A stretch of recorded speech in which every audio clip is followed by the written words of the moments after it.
Dear Patriots, before the news starts, please subscribe to our patriotic channel by clicking the subscribe button. Give us a thumbs up to this video. Don't forget to leave your opinion below in the comments section. Share the news on Facebook and Twitter so you friends see it. Thank you. Libwriter says Fox News viewers think America looks a crayon drawing by a child. Liberals keep wondering why regular Americans don't become Democrats and rejected Hillary Clinton in 2016 in favor of outsider Donald Trump, a candidate who actually cared about their well-being and listened to them. One of the main reasons why regular Americans rejected the party of the coastal elites, beyond many of their disgusting beliefs, is because liberals are constantly talking down to people in middle America and claiming to be superior to them. This was on full display recently when a condescending writer named Justin Peters from liberal website decided to binge-watch Fox News and write up about how predictably horrified he was about the experience.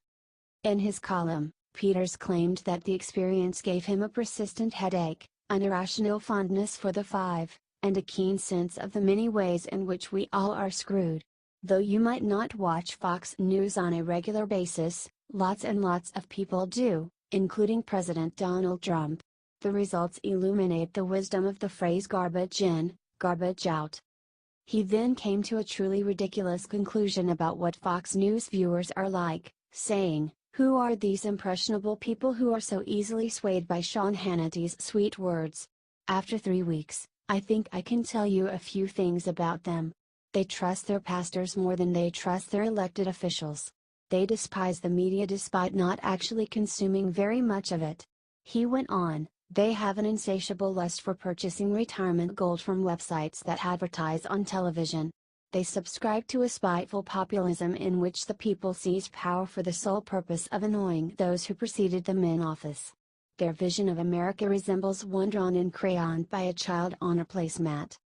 He later said about the hosts on Fox News, "Their idealized America is a well-armed theocracy whose citizens all sing Christmas carols in unison as they march back in time toward some crude golden era in which socialists went to prison, professional athletes saluted the flag, and white men were free to trade ethnic jokes in public." Fox News is a network intent on defending the West while rejecting the Enlightenment. Are you disgusted at this liberal's patronizing views?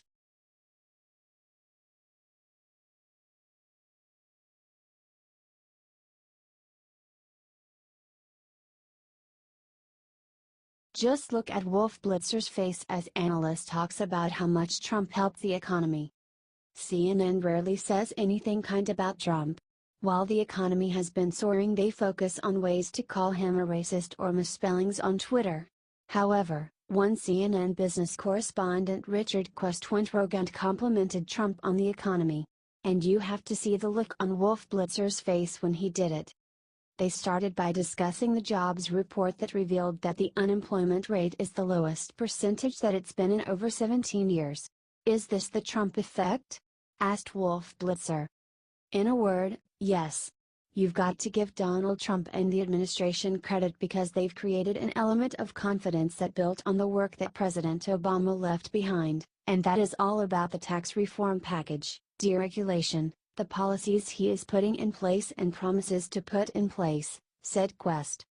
Then come the stingers. It would be mealy-mouthed of anyone to deny a definite effect. You can give credit to Donald Trump for so much so far. It's in the back of many of the policies, said Quest. Are you shocked that CNN would actually give President Trump credit for something?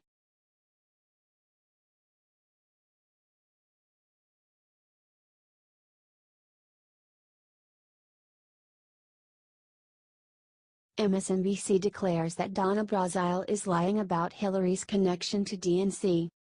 To promote her new book, former DNC chair Donna Brazile exposed the truth of how Hillary rigged the primaries. "I at last found the document that described it all, the joint fundraising agreement between the DNC, the Hillary Victory Fund, and Hillary for America. The agreement, signed by Amy Dacey, the former CEO of the DNC, and Robbie Mook with a copy to Mark Elias, specified that in exchange for raising money and investing in the DNC, Hillary would control the party's finances, strategy, and all the money raised, writes Brazil. Her campaign had the right of refusal of who would be the party communications director, and it would make final decisions on all of the other staff. The DNC also was required to consult with the campaign about all other staffing, budgeting, data, analytics, and mailings, said Brazil. However, while even CNN's Jake Tapper and Elizabeth Warren were able to admit that Hillary rigged the primaries, MSNBC tried to argue that former DNC chair Donna Brazile is lying. Are you saying that Donna Brazile is lying when she said that Hillary Clinton demanded control over who did communications, that Hillary Clinton demanded control over how the money was spent? Asked MSNBC anchor Katie Durr. I think if she's implying that that took place during the primary, absolutely. Did we have control of the party during the general? Absolutely, and that's what happens when you take control of your party, said guest and former Hillary Communications Director Adrienne Elrod.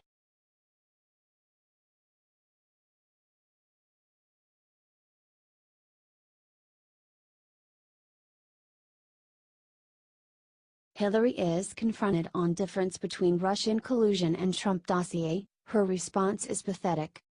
Hillary Clinton went on to The Daily Show with Trevor Noah and explained what she thinks is the difference between the Russian dossier she funded against Trump, and colluding with the Russians. Even during the show, with a host willing to do anything to help her, Hillary still looked like an idiot.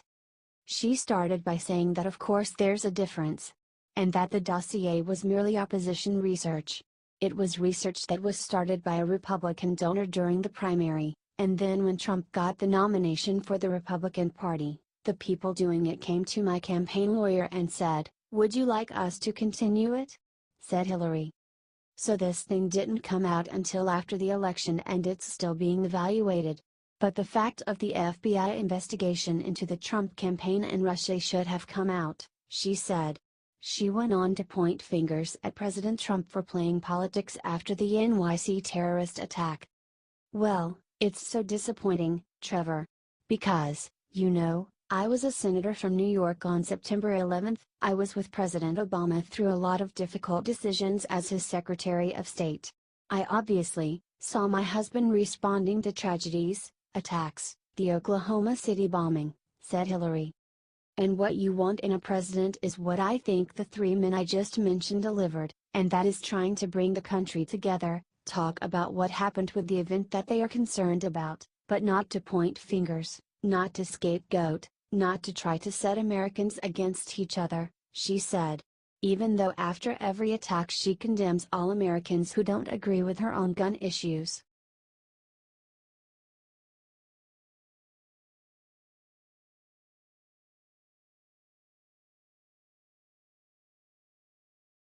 Terrorist who ran over protesters in Charlottesville arrested, here's why he did it.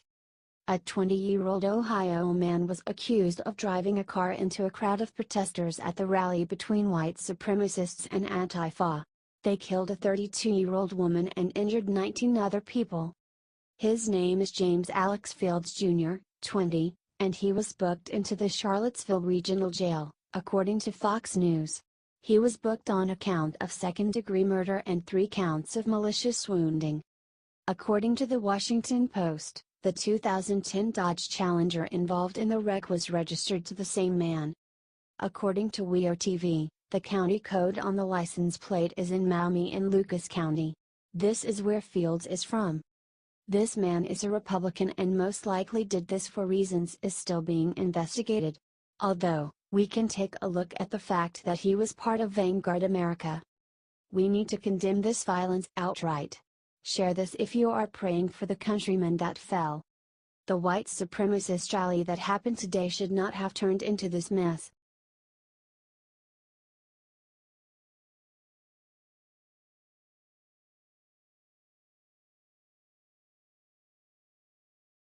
What Melania Trump just said about the hate and violence in Charlottesville will bring tears to your eyes.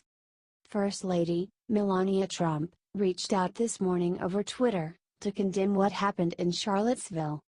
Clearly, this husband and wife are mourning the terrible thing that happened today in Charlottesville, Virginia. There is no place for this kind of violent behavior, and hate, in America.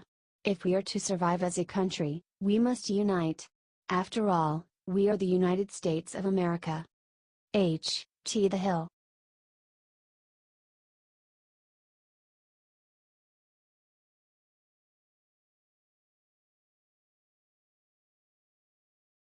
Nancy Pelosi discusses how little she cares that the DNC rigged the primaries.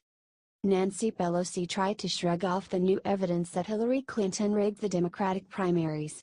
It was a bombshell report that will affect the future of the people's trust in the Democratic Party, but Nancy Pelosi doesn't have time. My focus is on the next election. I don't have a spare second to be thinking about comments that went on within the DNC. I have responsibility for what I have responsibility for. I don't have any interest in what I don't have any responsibility for when it comes to other campaigns, said Pelosi. Could Pelosi be just as involved as Hillary? The DNC has a lot to do with the next election, so it seems strange that she wouldn't care that it is a corrupt criminal enterprise. I at last found the document that described it all, the joint fundraising agreement between the DNC, the Hillary Victory Fund, and Hillary for America, wrote Brazil in an excerpt of her upcoming book. The agreement, signed by Amy Dacey, the former CEO of the DNC, and Robbie Mook with a copy to Mark Elias, specified that in exchange for raising money and investing in the DNC, Hillary would control the party's finances, strategy, and all the money raised. Her campaign had the right of refusal of who would be the party communications director, and it would make final decisions on all of the other staff. The DNC also was required to consult with the campaign about all other staffing, budgeting, data, analytics, and mailings, wrote Brazil.